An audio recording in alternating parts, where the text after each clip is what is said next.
Ce mardi soir, un parfum de vacances flotte à l'Assemblée.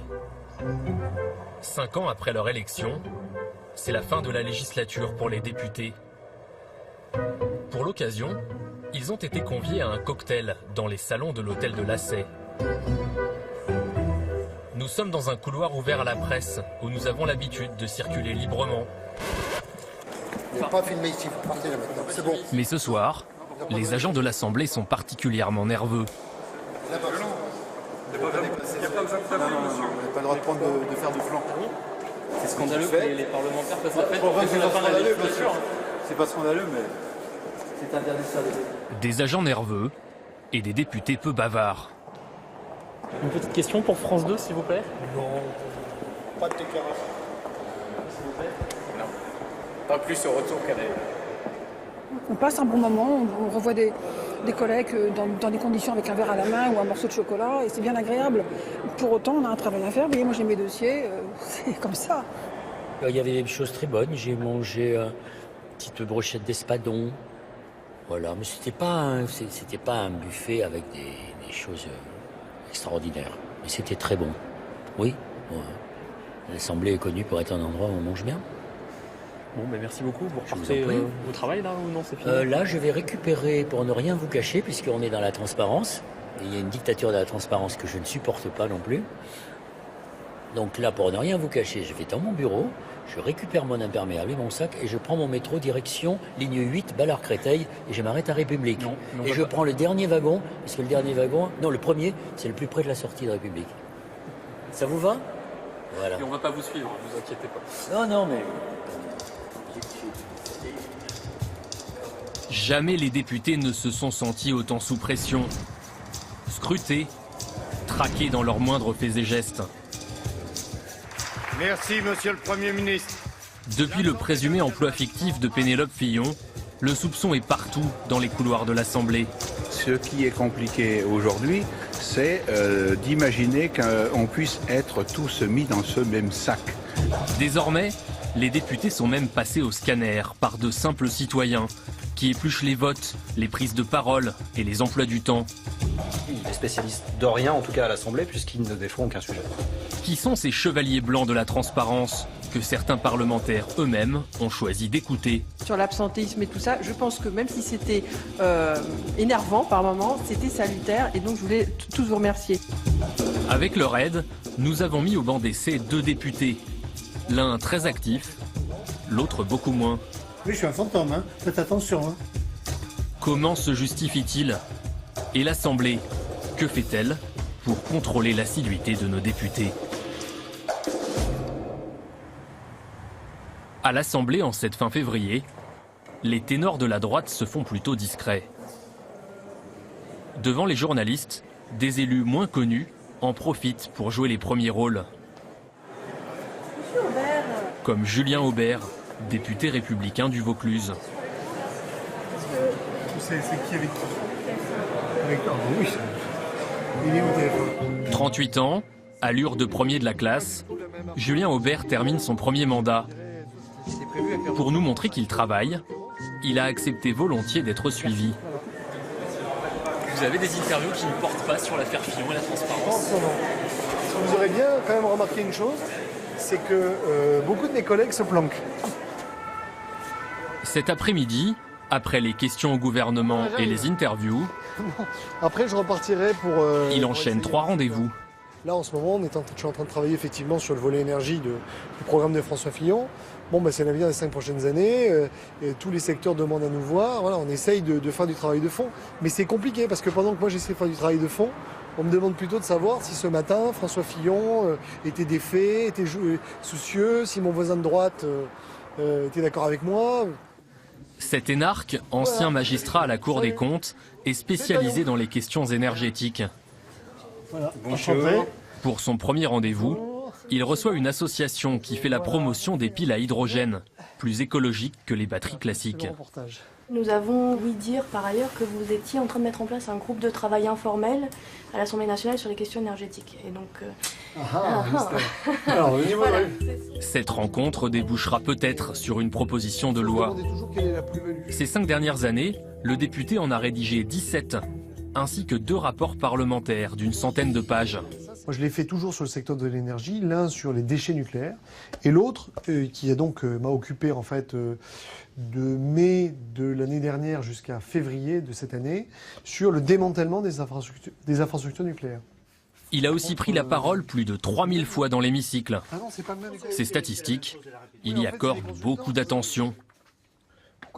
Surtout depuis que le grand public peut y accéder très facilement Nosdéputés.fr sur ce site internet qui passe au crible les parlementaires. Je vais aller voir ma fiche.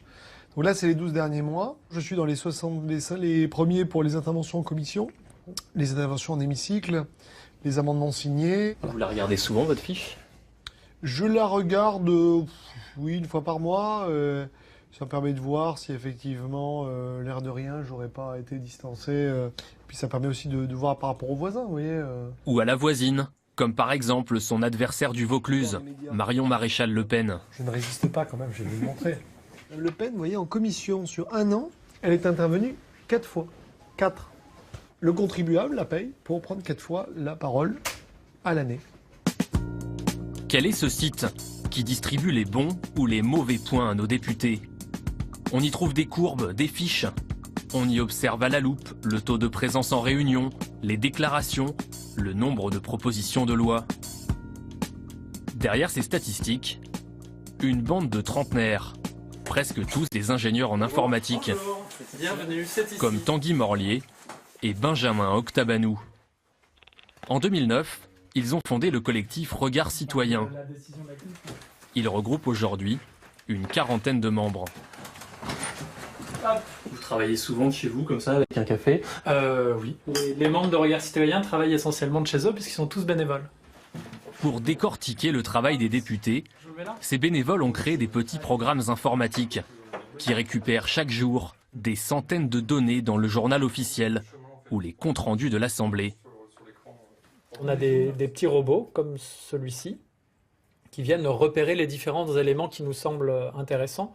Donc le nom du parlementaire, ses propos, mais également des éléments de contexte sur la commission, la date ou l'heure à laquelle se tient la séance. Ces petits robots ne vérifient pas seulement la présence des députés, mais analysent également les mots-clés qui reviennent le plus souvent dans leurs interventions. Rudy Sall, par exemple, s'intéresse beaucoup aux médias. CSA, indépendance, journalisme, pluralisme, France Télévisions, chaîne, cinéma. Donc clairement, c'est un député spécialiste de l'audiovisuel. L'un de ses collègues du même groupe, lui, impressionne par son silence. François-Xavier Villain, donc, qui est aussi un député centriste. Typiquement, 0 intervention en commission, 0 intervention en hémicycle. Donc concrètement, il n'y a pas d'intervention, il n'y a pas de travail oral. Il n'exprime jamais l'opinion de sa circonscription, ou son opinion d'ailleurs. Vu qu'il n'y avait aucune intervention, que ce soit en commission ou en hémicycle, son champ lexical, il n'y a aucun mot-clé trouvé, parce que il est spécialiste de rien, en tout cas à l'Assemblée, puisqu'il ne défend aucun sujet. Sur le site, pas de classement général. L'objectif, c'est de permettre à chacun de se forger un avis selon ses propres critères. Nous, ce qu'on essaie de faire, c'est de permettre aux citoyens de se rapprocher de son parlementaire et de mieux comprendre ce qu'il fait. Et pour tous les parlementaires qui s'investissent à l'Assemblée, je crois que justement, ça leur offre un nouveau moyen de mieux faire comprendre aux citoyens qu'est-ce que c'est que leur travail, et plutôt que de se contenter d'aller serrer des mains sur le marché, effectivement. On est le condiment de l'activité parlementaire, donc des fois on les réveille, mais parfois ils sont réveillés avec plaisir. Et des fois non. Et des fois peut-être que c'est un peu trop salé à leur goût. Car au petit jeu des comparaisons, les députés ne sortent pas tous gagnants. Ces 5 dernières années, les plus assidus sont des inconnus du grand public. Éric Stroman, républicain, 185 semaines d'activité, et Frédéric Massa, socialiste, 183 semaines. A l'inverse, Franck Marlin à droite et Laurent Catala à gauche n'ont été actifs que 40 et 58 semaines. Les députés les plus médiatiques, eux, sont loin d'être les plus présents.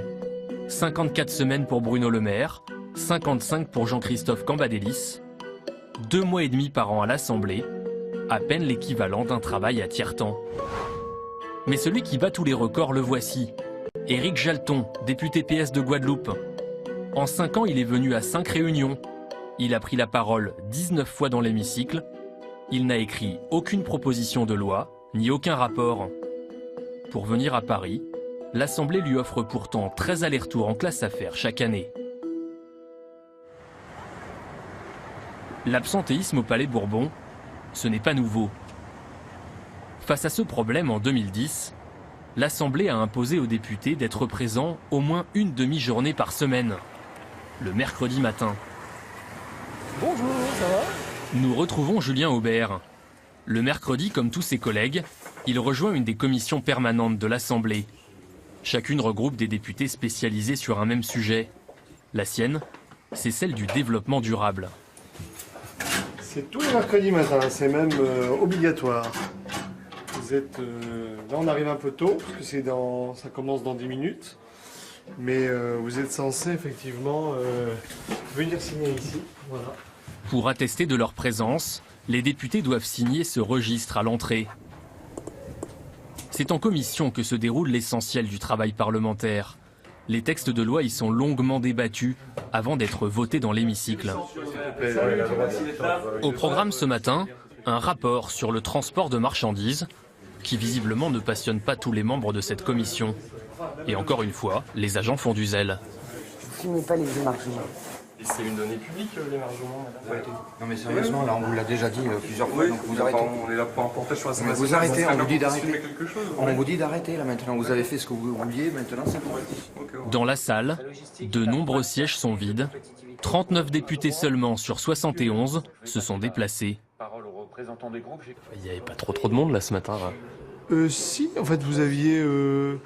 alors c'était pas plein, mais vous aviez 30 personnes. La commission, c'est ça. Enfin, après en plus on est en fin de mandature et il faut comprendre que le sujet n'est pas non plus... Enfin il y a des sujets plus, je dirais, qui passionnent plus les foules que d'autres. Hein. Il y en a qui sèchent carrément. Il y en a qui viennent jamais, oui. Il y en a qui viennent jamais. Comme à la fac, les députés en fait ont droit à 2 absences non justifiées par mois. Au-delà, c'est 350 € d'amende par réunion manquée. Mais certains ont trouvé une combine pour y échapper. Nous avons fait un petit test le même jour devant la commission des affaires étrangères. Elle regroupe de nombreuses têtes d'affiche. Merci Monsieur le Président, mes chers collègues. Il est 9h45. Le sujet du jour, la situation en Côte d'Ivoire. Beaucoup de députés sont en retard, mais prennent bien soin de signer la feuille de présence. Moins de 10 minutes après son arrivée,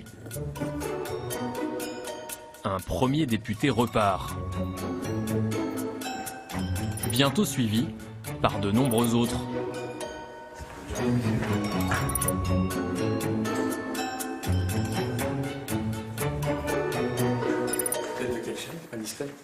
France 2. Des fois, on sort de commission pour pisser, tout simplement. Oui. Mais à part Thierry Mariani, les autres ne reviendront pas. La réunion a duré 1h15. Sur les 72 membres de la commission, 35 étaient présents, 15 seulement sont restés jusqu'au bout. On se demandait, il y en a certains qui sont sortis avant, d'autres qui sont arrivés après. C'est-à-dire que les collègues qui sont partis, c'est qu'ils ont d'autres réunions. Vous savez, le travail de l'Assemblée est permanente. Nous avons vérifié. Ce matin-là, à part une réunion sur le Brexit, à laquelle participaient 7 députés, aucun autre événement à l'agenda de l'Assemblée. Alors, où étaient donc nos députés? Nous avons essayé de joindre tous les absents. Seuls quelques-uns nous ont répondu. Leurs explications sont souvent embarrassées. Il se trouve que donc lors de la commission des affaires étrangères de la semaine passée, il était chez son notaire. Elle a mangé un truc de traviole. Elle était pas bien du tout. Et donc elle est restée un petit peu à la maison, c'était patraque. Il avait une autre obligation de par ses autres mandats. Je ne peux pas vous dire plus. L'absentéisme, un sujet qui reste tabou à l'Assemblée nationale. Mais dans les couloirs, certains députés, les plus assidus, en ont assez. Quand on se présente aux élections législatives, c'est pas écrit dans le contrat, mais ce qui est sous-entendu, c'est qu'on soit à Paris toutes les semaines. Vous voyez, je crois que c'est quand même pas très compliqué à comprendre pour ceux qui postulent à l'élection législative. Donc à partir de là, si on veut pas être à Paris toutes les semaines, on fait autre chose. On peut ouvrir un club de tricot, on peut se lancer dans l'artisanat, mais on ne fait pas député si on n'a pas envie d'être à Paris, si on n'a pas envie de prendre le train, si on n'a pas envie de prendre l'avion, eh bien on reste chez soi. Selon nos calculs l'an dernier, 169 députés, près d'1 sur 3, ont dépassé le nombre d'absences autorisées le mercredi matin. Ont-ils tous été sanctionnés financièrement ? Nous sommes allés soumettre notre liste à l'un des questeurs de l'Assemblée, le député Jean Launay. Ce sont ses services qui établissent les feuilles de paye des députés. Voilà la vue qui a été la mienne pendant 10 ans. Après 4 mandats, il ne se représente pas. C'est peut-être pour ça qu'il va nous répondre avec autant de franchise. Car cette liste de députés à sanctionner, il ne l'utilise pas. C'est le président de l'Assemblée en personne qui décide au cas par cas qui paye une amende ou pas. Votre statistique est probablement bonne, je ne la remets pas en cause, mais il peut imaginer des déplacements, du cumul des mandats, on peut imaginer de la maladie. Ça serait pas plus simple que l'Assemblée communique la vraie liste des députés sanctionnés ? Demandez-la à celui qui est en capacité de la fournir, au président de l'Assemblée. Là, pour l'instant, on a des refus. Transparence. Si on la communique pas, c'est peut-être aussi parce que ça ferait mauvais genre. 20 ou 30% des députés sanctionnés pour défaut d'assiduité. Mauvais genre. Seul un député nous a confirmé qu'il a bien été sanctionné l'an dernier. Bernard Brochant, élu républicain des Alpes-Maritimes, a payé 1 700 € d'amende pour 5 absences. D'après Regard Citoyen, il est l'un des moins présents à l'Assemblée. En 5 ans, il n'est venu que 22 fois en commission et n'a pas pris une seule fois la parole dans l'hémicycle. Bernard Brochant a une conception bien à lui du mandat de député. Il nous a proposé de venir le rencontrer à Cannes, dans sa circonscription. Plutôt que de rédiger des propositions de loi à Paris, il préfère choyer ses électeurs. Ils veulent vérifier si je travaille. Voilà, c'est ça. Moi, je suis content de lui. Pourquoi ? Pourquoi ? Parce qu'il est magnifique, regardez-le. À l'âge qu'il a, avec le pognon qu'il a, il est toujours là à s'emmerder sur les marchés, à faire la cour à tout le monde. Oh non. Il faut d'abord écouter les gens, quoi. Si vous ne les écoutez pas, comment voulez-vous pouvoir voter des lois ou pas les voter, quoi. Allez, Tous les samedis matins, Bernard Brochant reçoit dans sa permanence, juste à côté du marché. Alors, bonjour. Autour d'un café croissant, chacun vient évoquer ses problèmes, comme ce propriétaire d'un restaurant bâti trop près de la mer et menacé de destruction. Et trouver des solutions. Vous aviez fait des travaux quand même qui font que c'est des restaurants, vous rentrez dedans. Ça représente des investissements que vous avez pratiquement toutes les économies. Oui. Monsieur Brochant, vous, concrètement, qu'est-ce que vous pouvez faire pour monsieur ? Ah ben concrètement, moi j'ai tout. J'ai écrit au ministre de la Mer. C'est qui ? C'est monsieur... c'est le porte-parole du gouvernement. Le Foll, si vous voulez, il sera bien obligé de me répondre. Bon, pour info, l'actuel ministre de la Mer, c'est Ségolène Royal. Salut toi. Ça va ? Ça va. Et ça défile, monsieur Brochant, là, il y a beaucoup de rendez-vous en même temps, en fait. Ils viennent. Chaque année, l'Assemblée lui octroie, comme à chaque député, une enveloppe de 130 000 € de subvention, la réserve parlementaire, qu'il utilise comme il l'entend. Cette présidente d'une association pour les malades du cancer touchera par exemple un chèque de 1 000 €. Je remercie vraiment monsieur Brochant, parce que ça va m'aider, ça va me donner... Je vais pouvoir faire quelque chose d'autre. Voilà. Vous aviez voté pour lui en 2012 ? Oui, bien sûr. Oui, c'est vrai. Parce que j'apprécie beaucoup ce qu'il fait. Il n'y a pas un risque de tomber dans le clientélisme ? Mais écoutez, regardez à qui on l'a donné, c'est pas du clientélisme. Ça peut être parfois, mais là aussi, arrêtons, je vous en supplie, de dire que tous les élus sont des pourris, que, en particulier les députés, vous pouvez quand même imaginer qu'il y a des gens qui sont bien dans les députés. Hein, ils font ce qu'ils peuvent, ils sont justes, ils essayent d'être honnêtes, enfin ils essayent. Ancien publicitaire, Bernard Brochant est l'inventeur d'un slogan bien connu. Darty, le contrat de confiance. Pourtant aujourd'hui, la justice s'intéresse à la gestion de la ville de Cannes, dont il était le maire jusqu'en 2014. Elle soupçonne un détournement de fonds publics, un financement illégal d'activités politiques, notamment un meeting de François Fillon en 2012, lors de la campagne pour la présidence de l'UMP. 6 personnes de son entourage sont mises en examen, mais Bernard Brochant, lui, n'a pas été entendu par la justice, en vertu de son immunité parlementaire. Pour s'expliquer, il nous a donné rendez-vous 3 jours plus tard à l'Assemblée. Pas dans l'hémicycle, mais dans son bureau. Voilà, qu'est-ce que vous avez fait? Bonjour. Il affirme que c'est ici qu'il passe l'essentiel de son temps. Vous êtes là souvent alors ou pas? Oui, regardez, j'en ai assez des mensonges, si vous voulez. Je suis là tous les mardis, tous les mercredis. Voilà. Toujours pour les questions au gouvernement? Non, non, non. Parce que je reçois des gens qui viennent me voir pour autre chose, vous voyez ce que je veux dire, hein, des choses importantes. Des rendez-vous sur lesquels il ne s'étend pas trop. Mais il l'assure, il n'est pas un député fictif, juste atypique. Quant à ses ennuis judiciaires... Certains vous accusent de vous représenter uniquement pour pouvoir continuer à bénéficier de votre immunité de parlementaire. Mais vous avez vu, c'est vachement... Je pourrais être à la plage, je pourrais partir en voyage, j'adore la mer, je pourrais aller loin de si, j'ai les moyens de le faire. Mais donc ces accusations sont fausses? Tout est faux. Mais tout est faux.